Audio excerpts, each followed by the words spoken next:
لله وكفى والصلاة والسلام على عباده الذين اصطفى أما بعد فأعوذ بالله من الشيطان الرجيم بسم الله الرحمن الرحيم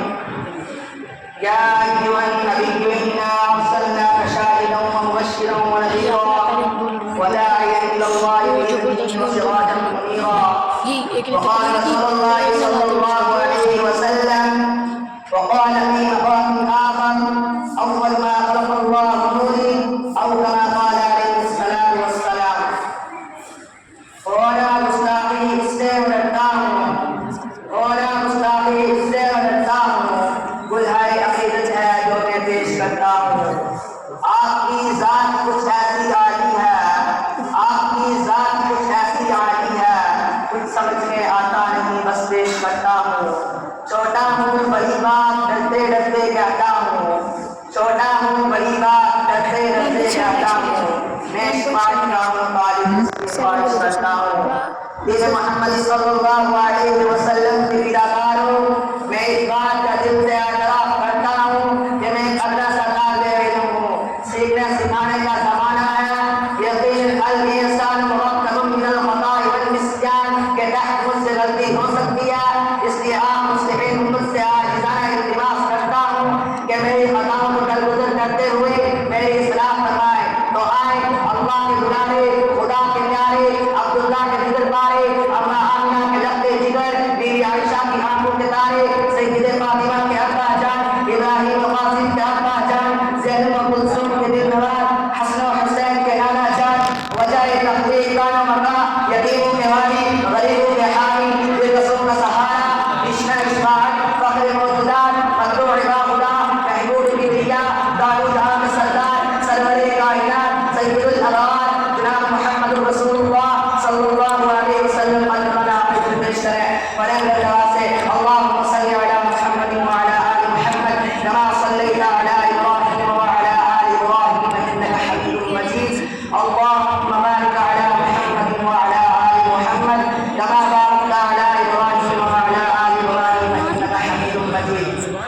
امت محمدیہ کے علم برداروں میں حیران و پریشان ہوں کہ آج مجھ کو بولنے کے لیے ایسا موضوع دیا گیا جس کا احاطہ کرنا ناممکن ہے یہ اتنا طویل راستہ ہے جس کی کوئی حد نہیں یہ ایک ایسا سمندر ہے جس کا کوئی کنارہ نہیں یہی وجہ ہے کہ آج تک کوئی محدث کوئی مفسر کوئی مکبر کوئی مدبر آج تک یہ دعویٰ نہیں کر سکا کہ میں نے نبی کی سیرت کا اپنے انداز میں احاطہ کر لیا دوستو یقین جانا اگر یہ زمین و آسمان واقعہ آپ کی سیرت کو بیان کرنے لگے تو دنیا تھک سکتی ہے سمندر خشک ہو سکتے ہیں اشجار کے نل مرتبے ختم ہو سکتے ہیں لیکن میرے نبی کی شان رسالت پوری نہیں ہو سکتی تو پھر میری کیا مجال 20 سالی کملی والے کی شان رسالت کو بیان کروں اس سیرت پر لب کشائی کرنا سورج کو چراغ دکھانے کے مان دوں گا اس موقع پر حضرت حسن رضی اللہ تعالی عنہ وہ شعر کہا جاتا ہے جنہوں نے اپنی مجبوری ظاہر کرتے ہوئے کہا تھا ما ان مدحت محمدا بمقالتي ما ان مدحت محمدا بمقالتي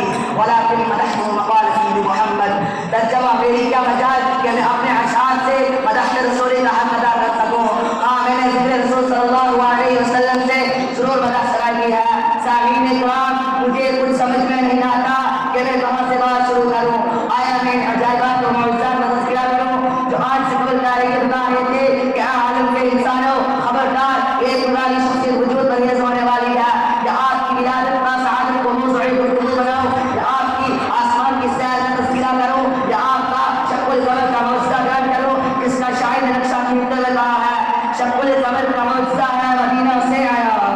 شق القمر کا معجزہ ہے مدینہ سے آیا میں نے شق ہو کر لیا ہے دین کو آغوش میں یا آپ کی انگلیوں سے چشمہ جاری ہونے والا واقعہ دہراؤں یا لیلۃ الجن کا واقعہ بیان کرو یا طائف کے دردناک حالات کو بیان کرو یا ابو جہل کے ہاتھوں میں کافروں سے کلمہ پڑھانے والا واقعہ ذکر کرو جس پر نظر میں یوں بیان کیا جاتا ہے کنکریاں جو ابو جہل لایا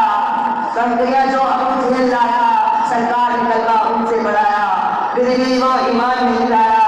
پھر بھی وہ ایمان نہیں لایا پھر بھی وہ دین سے بھاگا دنادن اسلام کے فرمانوں رب اس وقت جو بھی ہوگا اس کو بیان کرنے کی کوشش کروں گا اور بلند آپ ابتداء اپنی شرط آئے اس بنانے والے نے سب سے پہلے کیا چیز بنائی اس خالق کی دولت مکان نے سب سے پہلے کس چیز کو بنایا آقا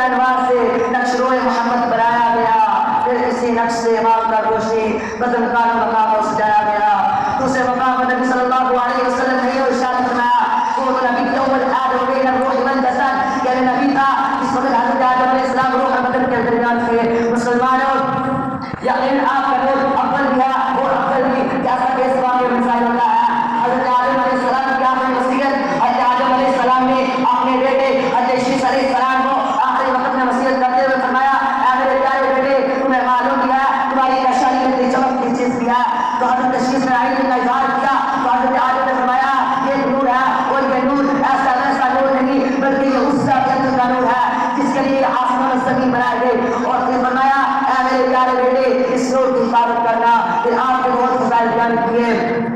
پھر آپ کے بہت فضائل بیان کیے. حضرت شیس نے عرض کیا ابا جان کیا بیٹے کا رتبہ تو آپ سے زیادہ ہوگا؟ حضرت آدم نے فرمایا ہاں, خدا نے ان کو بنواتا ہے اور ان کی عمر سے ان کو وہ باتیں عطا فرمائی ہے جو مجھ کو نہیں ملی.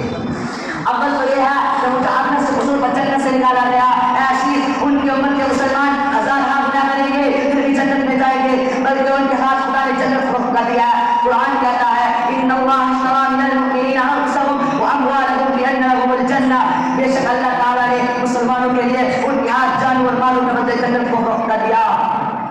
بس جنت ان کی مملوک ہے اور وہ اس کے مالک ہے. بس جنت ان کی مملوک ہے اور وہ اس کے مالک ہے. دوسرے یہ عزیز میں جنت میں رہا لیکن جنت میرے لیے عاریت تھی اور امت محمد کیا جنت کے واحدہ نبی جنت کے مالک ہو گئے. تیسرے یہ کہ اے میرے پیارے بیٹے مجھے خطا پر آسمان و زمین میں نافرمان ٹھہرایا گیا, مشہور کیا گیا. قرآن کہتا ہے وعصى آدم ربه فغوى, حضرت آدم نے اپنے رب کی نافرمانی کی اور راہ راست کو چھوڑ دیا.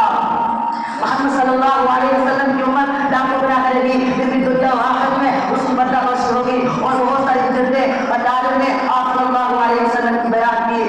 اور مسلمانوں پھر آپ کا حضور منتقل ہوتا رہا. ایک وقت آتا ہے حضرت ابراہیم علیہ السلام آپ کو اللہ سے مانگتے ہیں دنیا والوں ایک بھی بڑی نعمت آپ کو ویسے نہیں مل گئی بلکہ حضرت ابراہیم نے آپ کو مانگ کر لیا ہے. اللہ نے قرآن کریم میں اس کا ذکر فرمایا. قرآن بولتا ہے ربنا وابعث فیہم رسولا منہم یتلو علیہم آیاتک ویعلمہم الکتاب والحکمۃ ویزکیہم انک انت العزیز الحکیم. حضرت ابراہیم دعا فرما رہے ہیں, حضرت اسماعیل علیہ السلام کی دعا میں شریک ہے, اے ہمارے رب تو ان میں سے ایک رسول دے جو ان کے راستے پہ آگے بڑھے اور ان کو بشر کی گندگی سے پاک کرے, یقیناً تو غالب اور حکمت والا ہے. خود نبی کریم صلی اللہ علیہ وسلم نے ارشاد فرمایا میں اپنے دادا حضرت ابراہیم علیہ السلام کی دعا, حضرت عیسیٰ علیہ السلام کی بشارت اور اپنی والدہ کا خواب ہوں. حضرت عبداللہ کا خواب آپ کے دادا عبد المطلب خواب دیکھتے ہیں کہ ان کی کچھ سے چاندی کی ایک زنجیر نکلی, اس کا ایک کنارہ آسمان میں دوسرا زمین پر تیسرا مشرق میں اور چوتھا مغرب میں تھا. جب سورج سے بہت زیادہ روشن کی پھر بھی وہ زنجیر ایک خوبصورت درخت کی شکل میں منتقل ہو گئی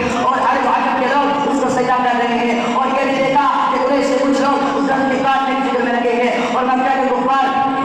اور ایک خوبصورت جوان اس کے پاس کھڑا ہے, وہ ان کی آنکھیں توڑ دیتا ہے اور کمر توڑ دیتا ہے. عبد المطلب کی خواہش ہوئی کہ اس شاہ کو پکڑے مگر ان کا ہاتھ باہر نہ پہنچا اور کسی نے کہا کہ نور تمہاری نصیب نہیں. عبد المطلب اس خواب سے گھبرائے اور معلوم کیا تو بتایا گیا تمہارے یہاں نبی آپ کو اس زماں پیدا ہونے والا ہے جو ساری دنیا کو حکومت کرے گا. دنیا اس کے نور سے روشن ہوگی اور جو لوگ اس کے کاٹنے کی فکر میں لگے تھے وہ مکہ کے کفار ہوں گے.